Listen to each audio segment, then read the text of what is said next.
Mm, Zanzi, derived from the Xhosa noun Zanzi, meaning south, is the colloquial name for South Africa, while some Pan-Africanist political parties prefer the term Azania. Thanks for having me.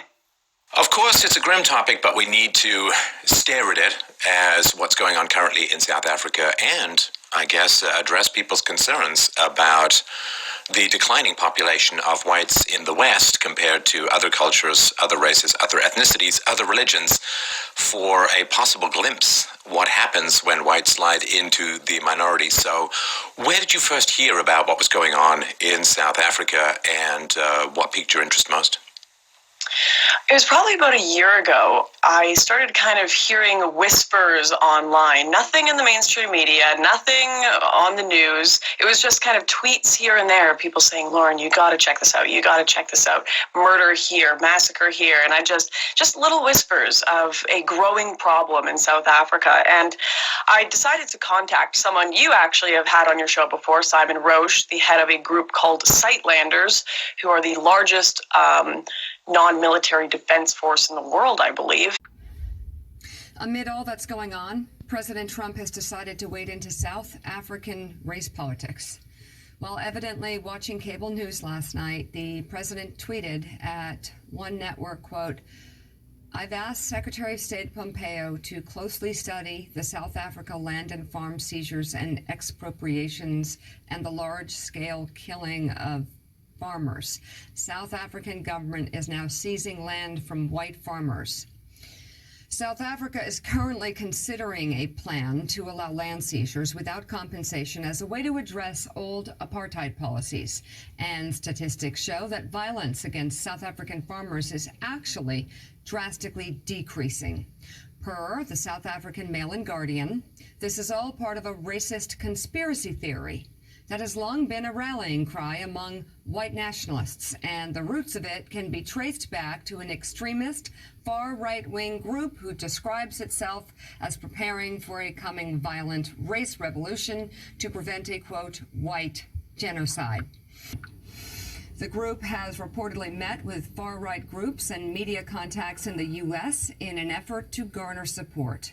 The South African government has responded to Trump's tweet, quote, South Africa totally rejects this narrow perception which only seeks to divide our nation and reminds us of our colonial past. Basically went there or sent letters or what's going on, but they're basically telling the Australians that there is white genocide in South Africa. They are being killed systematically. Mm-hmm. And they are being put in squatter camps. Not squatter camps, concentration camps. Now, when you use the word concentration camps, what comes into mind? The Holocaust in Germany. And those kinds of conditions people were put in there before their imminent death, right? Mm-hmm. So that's what they are telling them. So now, failing to actually investigate the situation, the president of Australia offers them asylum as refugees because, black people are after them. They're going to kill them. They're after their blood. It's a white genocide, which couldn't be further from the truth. Right. Just a few years ago, an athlete by the name of Oscar Pistorius, his white, killed his own girlfriend, another one white. Right. The story made international news. Mm-hmm. A white person killing another white person. How come I'm not seeing these stories of white genocide then in my own country? I live in this country, but for some reason they miss me. How come I'm not seeing them? So this president fails to thoroughly investigate the situation. He used that tweet to also draw attention to a non-existent genocide against whites, and which I felt really embarrassed about as an American, that he is misinforming the American people about what is happening over here, especially at such a divisive time in America. I just think it's a horrible idea that he has put out this thought that whites are somehow just being mass eliminated, especially due to their skin color, which is not the case at all. We learned yesterday that there is a little bit of tension rising in South Africa, not only due to land expropriation without compensation, but also the simple fact that they are very close to they're making examples out of people for being racist, being bigots. So what we're seeing here is a lot of illegalizing of racial slurs and stuff like that. I shared with you a story about the man who got on social media and said the K word, and now his whole life is in shambles.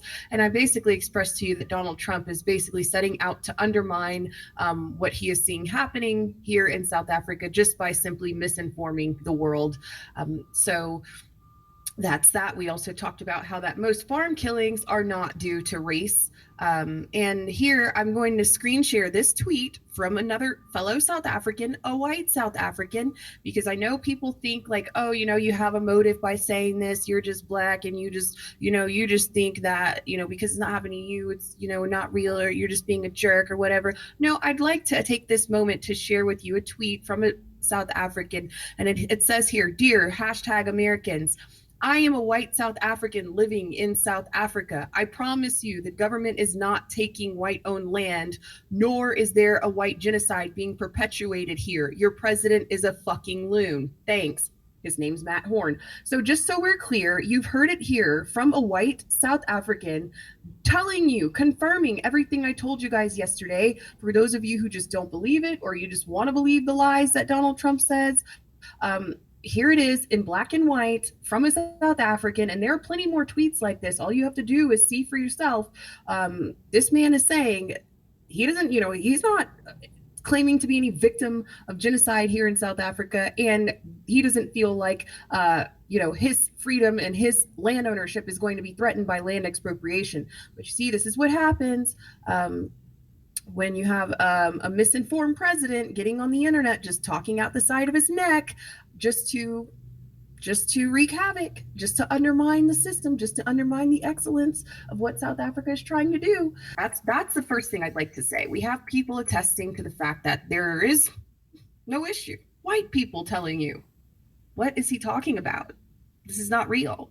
What more do you guys need to understand? Okay. And also, just here in a second, I'm going to get back in the chat and acknowledge you all. There is no white genocide going on in South Africa. Are you serious? This lying Southern and her Soodlander, those white supremacist terrorists, want to try to blind the whole world, and now they got Donald Trump on its tizzy. Bull crap. Total BS. First of all, it's very important that we recognize that, all nations of Southern Africa and Africa have every right to have their identity as a nation. Because if there's one injustice that has been done today by the current government, the majority black government of South Africa, is not giving them, the proper recognition as a nation that they deserve, whether they are Khoi, Nama, Basara, or whatever it may be. Let's understand that. But then again, to give you more context, over the years, the identity of the Khoi and the Khoisan has changed so many times. At first, they were called Hottentots, to the extent that, the invaders would call them, how can I put it? They would call them part of the flora and fauna and not look at them as human beings. And they would call them annoying, like they would liken them to rodents and say that they are annoying. And actually want to kill them after they've taken their lands, because they continuously try to come back after their land had been taken to take the land back. In 2007, the United Nations passed the Declaration for the Rights of Indigenous People, and we were excited. And I went forward to the government and says, now you have to listen. You, with 143 other countries throughout the whole world, signed this declaration at the United Nations for the Rights of Indigenous People. And they said to me, you need to understand that there's no law in South Africa that says you are people. So international law cannot be applied to you. I was gobsmacked. I couldn't believe it. That for the first time we realized that we are not recognized or even legislated as people.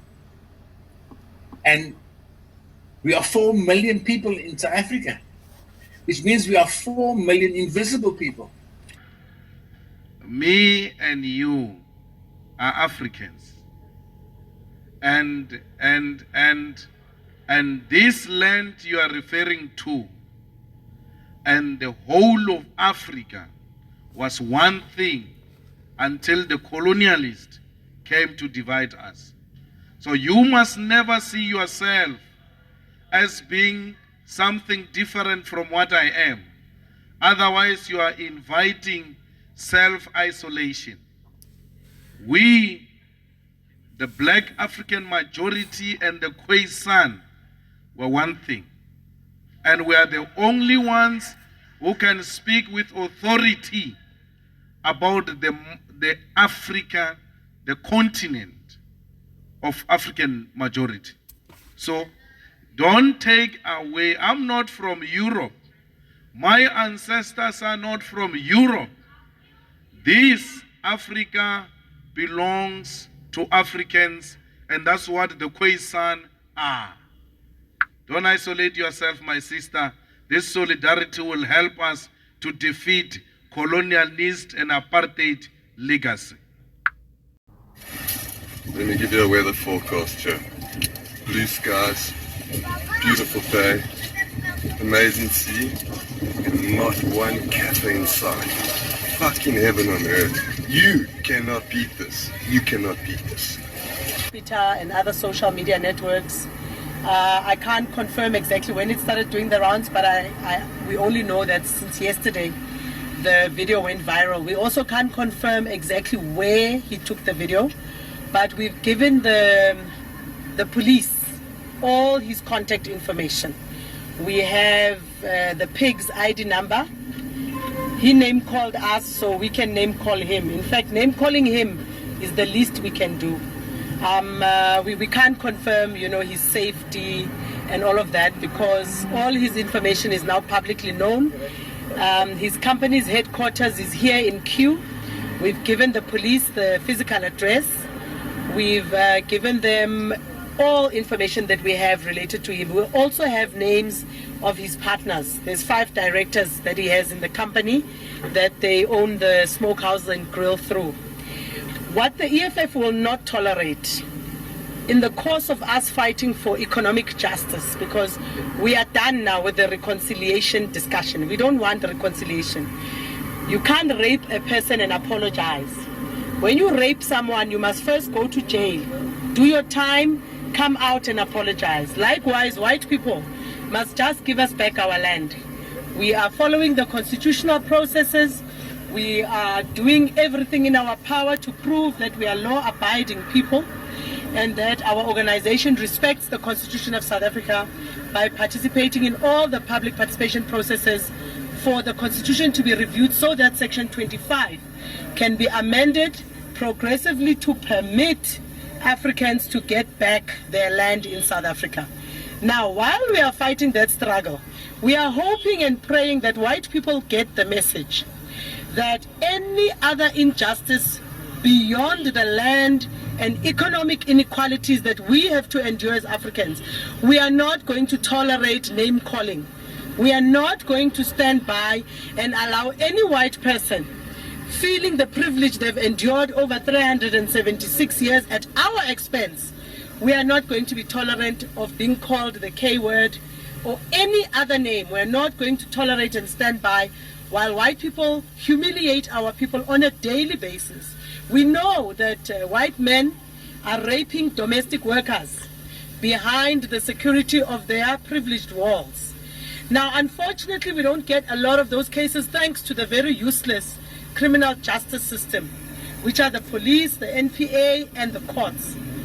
As it is, if we can share with you the hostility that we received here at the police station before the journalists came in, where the police were giving us the cold shoulder and almost trying to give an impression that they won't allow us to open a case, asking us to explain the racism and all of that. So we are hoping that lastly, now that we've opened the case, they will obviously have to do the necessary. They'll have to send us the case number very expeditiously. They will have to allocate an investigating officer. If they don't do that by this time tomorrow, we'll obviously have to write a letter to the Minister of Police or the Provincial Commissioner in Gauteng and demand those details. We have given them everything. We have given them evidence, which is the video. We have given them the guy's address. We have given them even his ID number. There's nothing for them to do. They must go and arrest. So if they have not arrested him by, let's say, 5 o'clock tomorrow, we're going to have no choice but maybe on Friday come back to the police station and have a picket, not just us opening a case, to demand speedy and swift justice, because what we endured through that video is not something that we can live with another day. Sis Mandisa, a direct question to you. Will any of your fighters and ground troopers be visiting this gentleman's head offices like you did in your unorthodox methods when you dealt with H&M? Well, we have not as yet ourselves issued an instruction or a directive. We generally don't do that. All members of EFF are activists. All members of EFF are ground forces. In fact, they do what they do daily to inspire the rest of you who are too cowardly to stand against injustice. They are simply demonstrating to put that kind of pressure on our 10,000 members or 50,000. How many are there? 50,000 members in 10,000, maybe Johannesburg, 50,000 members in Gauteng is too much. There's 12 million citizens here. A huge, overwhelming majority of the 12 million citizens of Gauteng and almost 60 million citizens of South Africa who are majority black, let's say 50 million of that are black. You should all be asking yourselves why you are not visiting the head office. But if needs be, of course, on the ground, we will mobilize and make sure that we confront the racists. But what we will do, we're going to call for a total shutdown and consumer boycott of all smokehouse and grill, whatever it's called, smokehouse and grill outlets. We don't want to see a single black person going into those restaurants and supporting racists. Somebody was telling us earlier, one of your colleagues in the media was telling us that his company has forced him to resign. We don't care. We don't care. They can do whatever they want to help make themselves feel better. We know that white people in South Africa are racist, all of them. And we know that majority of Indians are racist, right? Because of the privilege they enjoy. And they enjoy that privilege at our expense. Economic disparities, poverty, inequality, landlessness, the terrible services we get from government, all those things are contributing towards basically the abuse of a black person. So the only reason white people feel comfortable even blatantly recording a video and putting it viral is because they have no respect for us. And of course, it's correct. They won't respect us until we have full control of our lives and the land is fully back within the control and ambit of black people's ownership in totality, and we can get rid of poverty. Until then, the ultimate struggle is on the economic landscape. If we can refer to demand that racism must be criminalized. Trump, my view is that Donald Trump is contributing in this debate which is going on.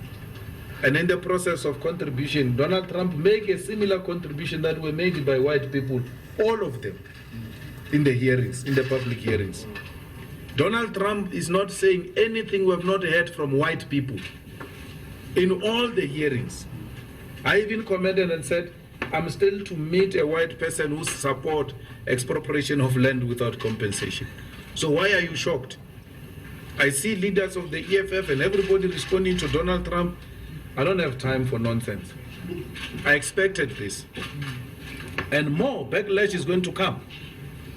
If South Africans are not ready to expropriate the land because they are scared of sanctions, they are scared of backlash, then don't vote for the EFF. Because you vote for us, we're going to expropriate land. And Donald Trump will come for us. And Britain will come for us. And the EU will come for us. I said, and I said this throughout my life in the movement, that for everything good comes the pain before.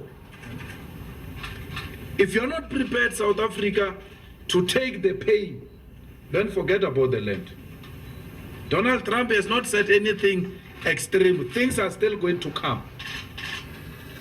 I hope the Zuma group in the ANC, which is supporting this thing, they know the consequences. We know the consequences. We know that the first response will be killing. They will kill us for that. There's a group of white right-wingers who are being trained by Jews in Pretoria to be snipers. Snipers. They are not training guns. In the EFF, we are training toy guns. They're dealing with real stuff. They are training in a farm in Pretoria. We know it. To be snipers. So we know that death is the first price we are prepared to pay. The second price we are prepared to pay for this land is poverty. They will close taps. But if there is a conviction,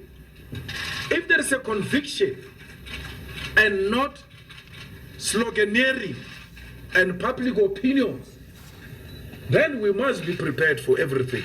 It's a war. We must be prepared for Donald Trump and all of them.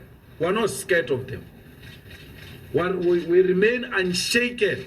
Actually, we are more determined after the Donald Trump tweet to expropriate our land without compensation. There is no white genocide here. It's an absolute rubbish to say there is white genocide. There is black genocide in the USA. They are killing black people in the USA. There is black genocide here in South Africa. Black people are being killed all the time. A farmer has been sentenced to life now recently for having killed a farm worker. Imagine if it was a black person sent life for having killed a white person. It will be news all over. But this black person was killed and a white farmer sent to prison for long time in jail. It's once off reporting and it's done. There's no scientific evidence that points to any white genocide in South Africa. It's not true. And we're not scared of such things. We're not going to be distracted by anyone. Only death will stop us. Not Trump, not poverty, not sanctions. We have all of them in our mind. We know the consequences of what we're asking for. We know it. And it's not like we're going into this thing without knowing the consequences. So AfriForum is the embassy of the USA. If you want issues to reach USA, go to AfriForum. Then you shall get a proper response. But otherwise, AfriForum is nothing to us. We're not scared of AfriForum. We're continuing business as usual. No, that we're not these Twitter revolutionaries who say all sorts of things about Donald Trump. If you were to say to them, all of them, let's go to the US embassy, none of them will come. They tweet from their comfort beds with bed heaters. So we are on the streets. We're fighting this thing on the streets. We are on the picket lines. That's why we're not shaken. We know this is what people want. And if there is anyone who's in this thing without knowing the consequences, then you are in the wrong place. Cyril, you could hear the man is in pain to explain these things in Parliament yesterday. He calls me Musimai Mani because he's troubled. He can't even think straight. He's in pain. It is the most difficult thing to explain a policy you don't believe in. How do you say you must expropriate land and give people title deeds? Our people, and I will not disagree with them, if they were to have a paper like this called the title deed, they want to eat title deed. Here is a paper called title deed, yet you remain poverty stricken. And here is a man with money who says to me, give me that paper, I give you the money to eat now. They will take the money. You are setting our people up for failure when you talk title deeds. Always in politics, you must ask the question, who's raising this and who stands to benefit from this? They are going to give our people title deeds. Our people are going to use those title deeds as surety, and they will not be in a position to pay the debt, and the white people will come and take those things. And the story that white people stole the land will disappear, because they will say, no, we took the land rightfully so because they couldn't pay us, they were owing us. So they are going to give you the land and come and buy it from you, close to nothing, because you will not have money, you will need money now. He says the reality is that people who got the houses now and title deeds have not sold the houses. He must go to the RDP houses and go and look for the owners of the RDP houses. Yeah. They are not there. RDP houses are being rented out. The owners of the RDP houses went to squat somewhere. Why? They want to make money. They want to make money.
Right on, Julius. Straight up.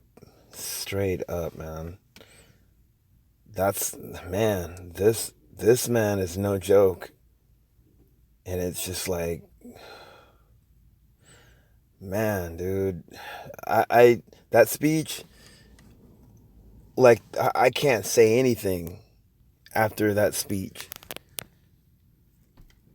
Yes, you got this man right here telling it like it is, and in order to get freedom, it's just like that's what you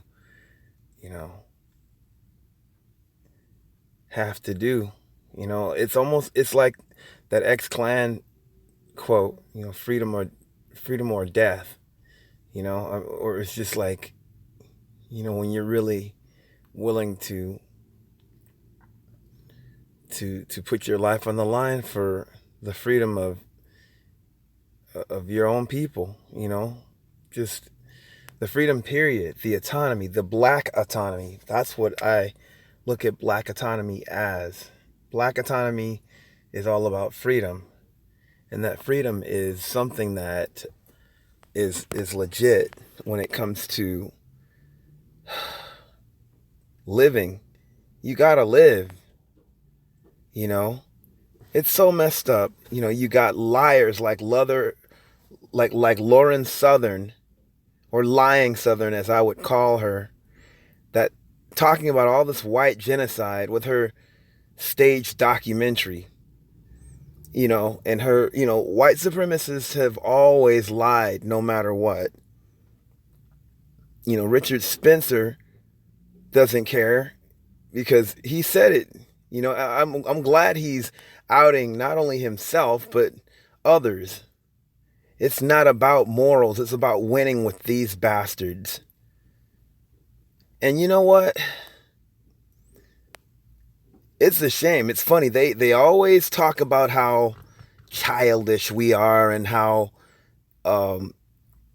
much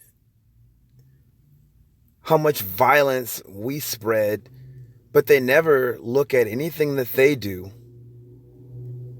You had this other bastard that was calling people kafirs and stuff like that on the beach, talking about he's glad that there's no so-called kafirs. Yeah, I'm saying the K word because they always say it to us.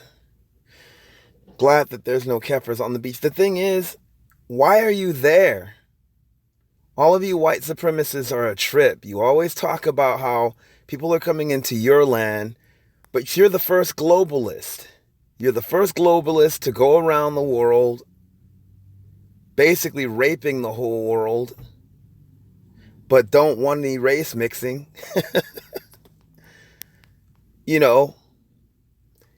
Invading people's land, but thinks Europeans are supposed to be for Europe, or Europe for Europeans, but you're everywhere else. One video that I sent to you guys, or posted up, about Namibia, that one bitch, that's what I'm going to call her. I don't know who she was, but talking about how do we know, if it was their land and all. They think of any kind of excuse. It's obvious that it wasn't your land. And it's obvious what you not only did to the Zulus and the Khoisan people there. Now they're trying to be advocates for the Khoisan. No, you were never advocates for the Khoisan people. They never were.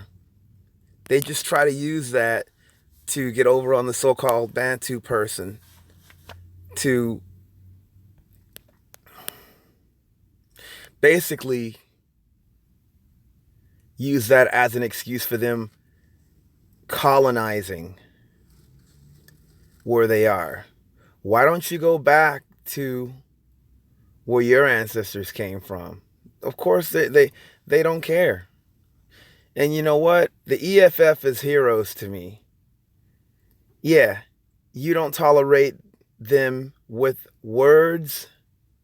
You don't tolerate them with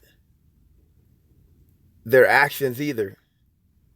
They don't care about peace either. Hey, if you say that K word, no, we're not going to let you disrespect us.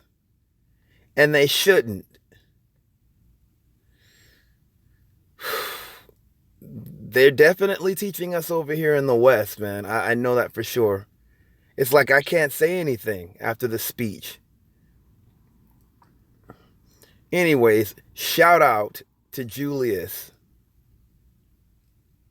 Seriously, this brother is on point. Shout out to the rest of the EFF. And I am down for them getting their land where they need to have it.